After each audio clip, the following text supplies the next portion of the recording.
সবাইকে জুম্মা মোবারক আর অগ্রিম রমজানের শুভেচ্ছা।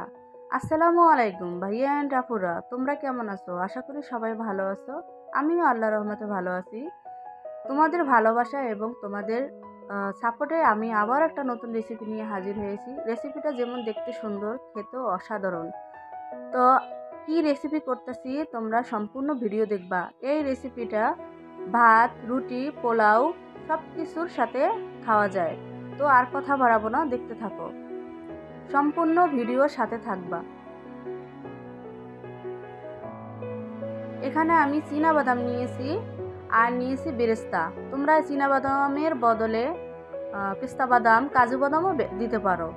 তো আমি একটা কড়াই বসাই দিলাম। কড়াইটায় আমি পরিমাণের চেয়ে একটু বেশি তেল দিব। এই রেসিপিটা একটু তেল দিলে দেখতে ভালো লাগে বা খেতেও ভালো হয়।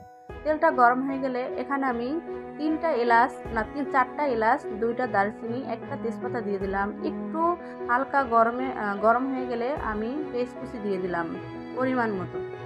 আমি পেস্টটাকে একটু ভেজে নিব। সম্পূর্ণ ভিডিও দেখবা, কেউ টানবা না ভিডিওটা প্লিজ।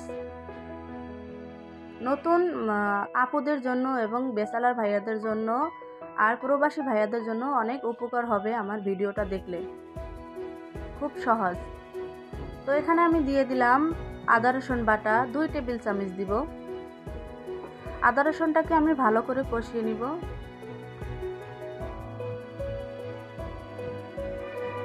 আমার আদা রসুন কষানো হয়ে গেছে।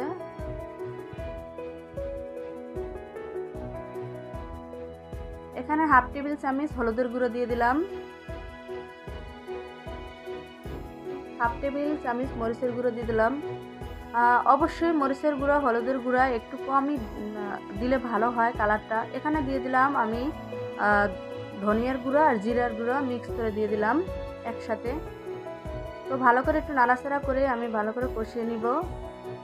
আমার জিরাটা একটু বেশি ভাজা হয়ে গেছে, কিছু মনে করো না। তো আমার সমস্ত মশলা আমার কষানো হয়ে গেছে। এখন দিয়ে দিলাম স্বাদ মতো লবণ। একটু পানি দিয়ে ভালো করে কষিয়ে নিব। এই রেসিপিতে বেশি ঝাল হলে খেতে ভালো লাগে না, তাই বেশি একটা ঝাল দিব না। এখানে আমি একটা দেশি মুরগি নিয়েছি, ভালো করে কেটে পরিষ্কার করে নিয়ে আসলাম।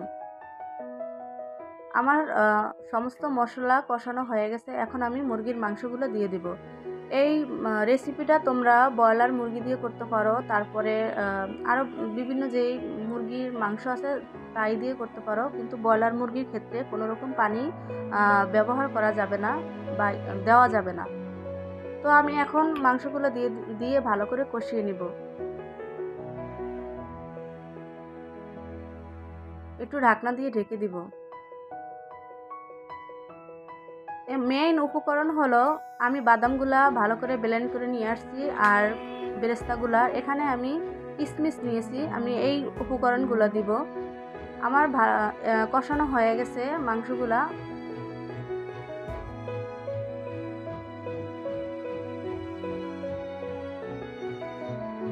এখন দিয়ে দেব আমি বাদাম বাটা আর কিশমিশ আর হলো বেরেস্তা দিয়ে দেব। দিয়ে ভালো করে কষিয়ে নিব।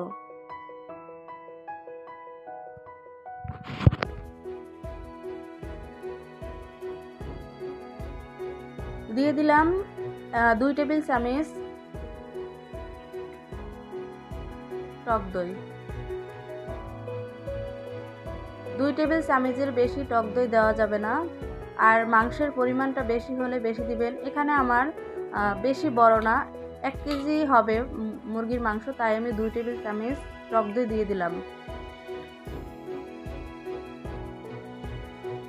এখন আমি সমস্ত উপকরণগুলো দিয়ে ভালো করে মুরগির মাংসগুলো আবারও আমি কষিয়ে নিব।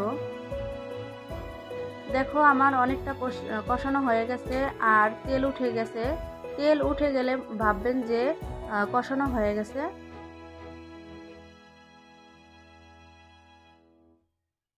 এই রান্নাটা এখন আমি দিয়ে দেব দুধ। এই রান্নাটা আমি দুধ দিয়ে রান্না করব। আর দিয়ে দিলাম 1 টেবিল চামচ চিনি। চিনি দিলে একটু খেতে ভালো লাগে, এই কারণে দিয়ে দিলাম, স্বাদ বেড়ে যায়। আমি ভালো করে বলতে পারি না, তোমরা কিছু মনে করো না। দিয়ে দিলাম আমি দুধ। এখানে পানি দিলে কিন্তু খেতে ভালো লাগবে না, অবশ্যই দুধ দিতে হবে। আর দুধ আমি আগেই জাল করে নিয়েছি, অবশ্যই গরম দুধ দিতে হবে। ঢাকনা দিয়ে ঢেকে আমি 10 মিনিট পরে ফিরে আসব। দেখো আমার রেসিপিটা কেমন হয়েছে, আর একটু মানে ঘন ঘন থাকবে, তাই আমি এইভাবেই রাখবো। আর দিয়ে দিলাম ভাজা জিরার গুঁড়া। এখন আমি নামিয়ে নিব।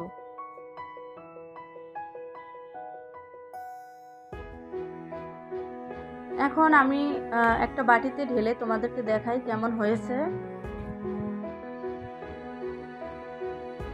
দেখো কি অসাধারণ হয়েছে। যদি তোমাদের কাছে আমার রেসিপিটা ভালো লাগে অবশ্যই তোমরা সাবস্ক্রাইব করবা, বেশি বেশি শেয়ার করবা, আর আমার পাশে থাকবা। আর তোমরাও বাসায় ট্রাই করবা। দেখো কেমন হয়েছে।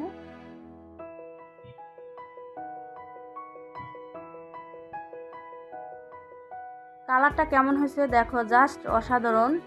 লাইক দিবা, শেয়ার করবা, তোমরা বাসায় রান্না করবা। এভাবে সব পরিবারের সবাইকে রান্না করে খাওয়াবা, তাহলে প্রশংসা পাইবা অনেক। আর তোমাদের বন্ধুদের সাথে, তোমাদের কাজিনদের সাথে আমার ভিডিওটা শেয়ার করে দিবে। সবাই সুস্থ থাকো, ভালো থাকো, আর রোজা থাকবা, সাবস্ক্রাইব করবা। সবাই ভালো থাকবা। আল্লাহ হাফেজ।